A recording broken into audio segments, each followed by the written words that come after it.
Hallelujah. प्रभु के नाम की स्तुति हो, धन्यवाद हो। आज हम प्रभु के वचन से कुछ बातें जानेंगे। आइए हम पढ़ते हैं लूका अध्याय 8 उसका 4 से बीज बोने वाले का दृष्टांत। जब बड़ी भीड़ इकट्ठी हुई और नगर नगर के लोग उसके पास चले आते थे, तो उसने दृष्टांत में कहा, एक बीज बोने वाला बीज बोने निकला। बोते हुए कुछ मार्ग के किनारे गिरा और रौंदा गया और आकाश के पक्षियों ने उसे चुग लिया। कुछ चट्टान पर गिरा और उपजा, परंतु तरी ना मिलने से सूख गया। कुछ झाड़ियों के बीच में गिरा और झाड़ियों ने साथ साथ बढ़कर उसे दबा दिया। कुछ अच्छी भूमि पर गिरा और उगकर 100 गुना फल लाया। यह कहकर उसने ऊंचे शब्द से कहा, जिसके कान हो वह सुन ले। हमारा प्रभु ज्यादातर दृष्टांतों में ही बात करता है। ये दृष्टांत जब बताया गया और चेलों को जब समझ में नहीं आया, तो चेलों ने एकांत में जाकर उस दृष्टांत का अर्थ प्रभु से जानना चाहा। तो प्रभु उसे दृष्टांत का अर्थ उन लोगों को बताता है। आइए हम नीचे 11 से पढ़ते हैं। दृष्टांत का अर्थ यह है, बीज परमेश्वर का वचन है। मार्ग के किनारे के वे हैं जिन्होंने सुना, तब शैतान आकर उनके मन में से वचन उठा ले जाता है कि कहीं ऐसा ना हो कि वे विश्वास करें और उद्धार पाएं। हमने बहुत से लोगों को देखा होगा, आपने भी देखा होगा, अनुभव किया होगा कि आप परमेश्वर के वचन को दूसरों को जब बताते हैं, वो बड़े ध्यान से सुनेगा, सब कुछ ठीक है, लेकिन लास्ट में सब कुछ गोलमोल कर देगा और कुछ दिन के बाद आप पूछोगे तो नॉर्मली वो वैसे ही मिलेगा। तो होता क्या है कि एक व्यक्ति जब वचन सुनता है, या तो उसको नींद आती है, या उसमें कुछ ज़्यादा इंटरेस्ट दिखाता है, या फिर उस बात को हल्के में लेता है। वो ऐसा क्यों होता है?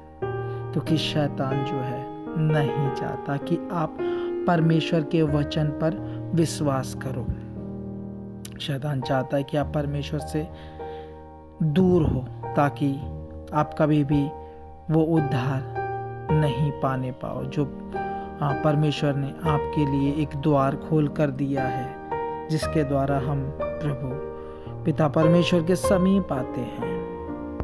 और जब हम परमेश्वर के जब समीप आए हैं, तो हमें वचन जो है बड़ा ध्यान से सुनना चाहिए कि परमेश्वर हमें क्या समझाना चाहता है, क्या बताना चाहता है, ताकि मैं विश्वास में और मजबूत हो सकूं, दृढ़ हो सकूं। आगे पढ़ते हैं। चट्टान पर के वे हैं कि जब सुनते हैं तो आनंद से वचन को ग्रहण तो करते हैं, परंतु जड़ ना पकड़ने से वे थोड़ी देर तक विश्वास रखते हैं और परीक्षा के समय बहक जाते हैं। हम सभी विश्वासी भाई बहन ये ध्यान रखें, हमने जब प्रभु पर विश्वास किया, हमने उद्धार पाया। हम क्या सोचते हैं, सब कुछ ठीक, अच्छा हम जो प्रार्थना करें उसका उत्तर हमें मिले, सब कुछ ठीक चलता रहे। हम कभी भी ये नहीं चाहते कि हमारे जीवन में परीक्षा आए, हम कभी भी ये नहीं चाहते कि हमारे जीवन में दुख तकलीफ आए। हमने जब परमेश्वर पर विश्वास किया है, हमने उसे उद्धारकर्ता माना है, हमें परमेश्वर के स्वभाव को जानना है। हम परमेश्वर के स्वभाव को जानेंगे तो होता क्या है कि जब परीक्षा या कोई समस्या जीवन में आती है, तो हम निराश नहीं होते, हमारा परमेश्वर पर से भरोसा कम नहीं होता, हमारा भरोसा परमेश्वर पर और बढ़ता है, क्योंकि हम विश्वास के साथ प्रार्थना करते हैं समस्या के समय। और परमेश्वर हमें क्या करता है, उस समस्या में खड़े रहने के लिए ताकत देता है और उसमें से जा कर के एक नया अनुभव हमारे जीवन में आने के लिए सहायता मदद करता है। तो हम क्या कर हमारे जीवन में एक गवाही भी लेकर के आता है। मेरे भी जीवन में बहुत सी बातें हाँ, और हम वचन में देखें हमारे प्रभु यीशु मसीह की भी परीक्षा हुई, हम ये वचन में पढ़ सकते हैं। तो जब हमारे प्रभु की परीक्षा हुई तो हमारी भी होगी। इसलिए हम परमेश्वर के वचन को कभी भी हल्का ना लें, हम ध्यान से सुनेंगे समझेंगे, तभी हम मजबूत होंगे, ताकतवर बनेंगे। तो समस्या या परीक्षा आते समय हम बहकेंगे नहीं, हम उसमें क्या रहेंगे, स्थिर रहेंगे और विश्वास के साथ उस परीक्षा में और उस समस्या को चीरते हुए पार एक जय के साथ आगे बढ़ते चले जाएंगे। और आगे पढ़ते हैं, जो झाड़ियों में गिरा यह वे हैं जो सुनते हैं पर आगे चलकर चिंता और धन और जीवन के सुख विलास में फंस जाते हैं और उनका फल नहीं पकता। फल पकना है तो हमें परमेश्वर के वचन पर विश्वास करना होगा।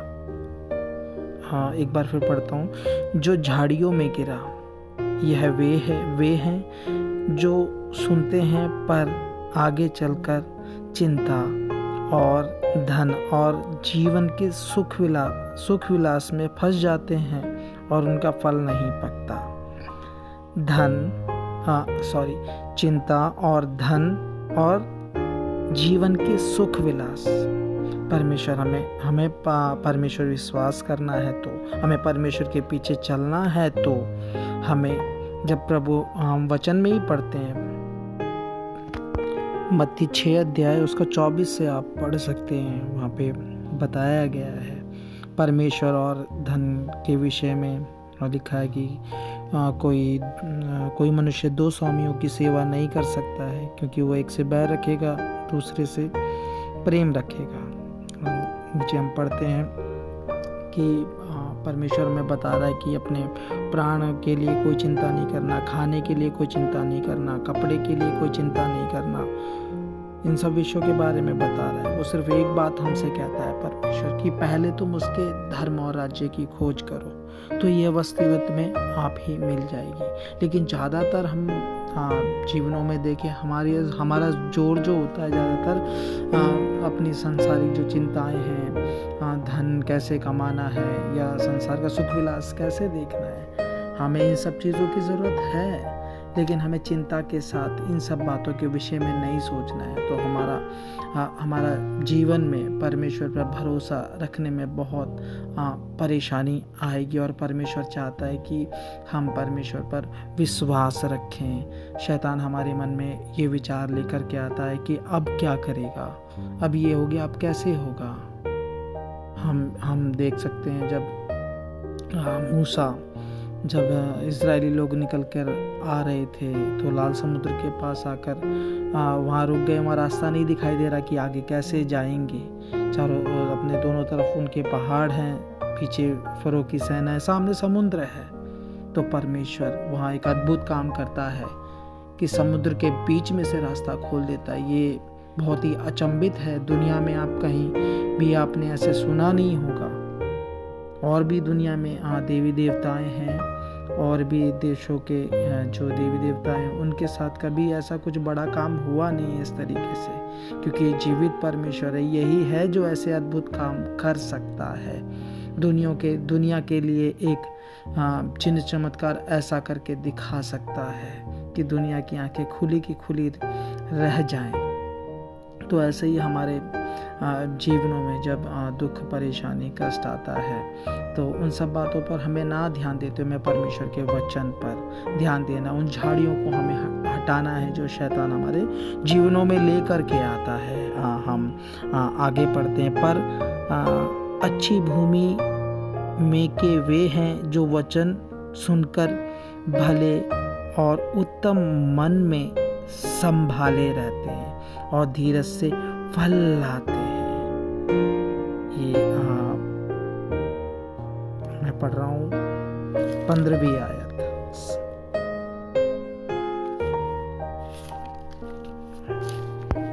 लूका 8 का मैं 15वीं आयत पढ़ रहा हूँ। जो वचन सुनकर भले और उत्तम मन में संभाले रहते हैं और धीरज से फल लाते हैं। हमें करना क्या है? हमने वचन सुना, प्रभु पर विश्वास किया, उद्धार पाया। हमें धीरे धीरे और सहजता से, जैसे हम एक पौधा देखते हैं, एक पहले बीज वो भूमि पर जब डाला जाता है। जो लोग खेती करते हैं इस बात को अच्छे से जानते हैं कि भूमि को पहले खोदा जाता है, फिर उसमें बीज डाला जाता है, फिर उसको ढापा जाता है बीज को, ताकि उसको पक्षी चुग कर ना ले जाए। फिर धीरे धीरे वो बढ़ता है, उसमें उसकी जड़ नीचे को जाती है और ऊपर थोड़ा आता, जड़ नीचे ज़्यादा पकड़ती है। इसी प्रकार से हमें भी परमेश्वर के वचन में ज़्यादा बढ़ना है, यानी कि जितना नीचे जा रहा है उतना ऊपर भी आना है। नीचे जाना बहुत ज़रूरी है। नीचे जितना गहराई में जाएंगे उतना क्या मिलेगा? हमें जल मिलेगा, वो सोता मिलेगा, जिससे हमें बढ़ने में आसानी होगी। वो क्या है? वो परमेश्वर का वचन है। वो एक विश्वासी की खुराक है।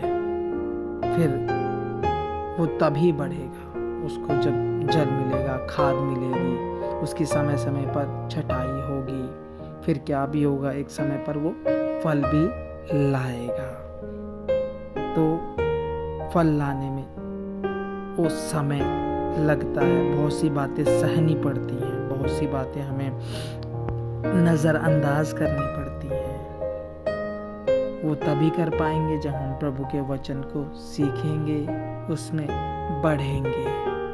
हमारा जीवन फिर रूखा सूखा नहीं होगा, हमारा जीवन एकदम तरोताजा होगा।